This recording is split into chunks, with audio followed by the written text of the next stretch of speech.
Hello people, hope you all doing good. ఈరోజు నా recovery జర్నీలో థర్డ్ డే.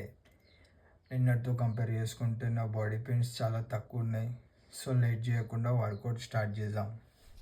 వర్కౌట్ చేసే ముందు వార్మప్ చేయడం ఎంతో ఇంపార్టెంట్, ఎందుకంటే అది మన బాడీ మజిల్స్కి బ్లడ్ సర్క్యులేట్ చేస్తుంది. ఇంజురీ అయ్యే ఛాన్సెస్ చాలా తక్కువ ఉంటాయి. బాడీ ఫ్లెక్సిబుల్ ఇంకా ఫ్రీగా మూవ్ అవుతుంది. ఇట్లా చెప్పుకుంటూ పోతే మస్తు ఉన్నాయి. ఇప్పుడు నేను చేసే ఎక్సర్సైజ్ పేరు డండ్. ఇంకా వీటిని బయటక్ అని అంటారు. నార్మల్గా వీటిని ఇండియన్ పుషప్స్ ఇంకా సిటప్స్ అని అంటారు. నెక్స్ట్ సిమెంట్ ఇటుకలు తీసుకొని బైసెప్, ఆ తర్వాత ట్రైసెప్ మీద కాన్సన్ట్రేట్ చేసిన. ఈ విధంగా చేస్తే ట్రైసెప్ ఇంకా బైసెప్ మీద ఎఫెక్ట్ పడుతుంది. ఇట్లా చేసినావంటే నీ ఛాతీ గన్నిట్రాల లెక్క తయారవుతుంది. వర్కౌట్ అయిపోయిన తర్వాత కొంచెం షో ఆఫ్ చేసి బ్రేక్ఫాస్ట్ చేయడానికి కూర్చున్నా. బ్రేక్ఫాస్ట్లో సపోటా ఇంకా యాపిల్ దంచి కొట్టేసిన. దాని తర్వాత ఫుల్ పవర్ వచ్చింది. జ్యూస్లో కొబ్బరి బోండాకి పొక్క పెట్టిన.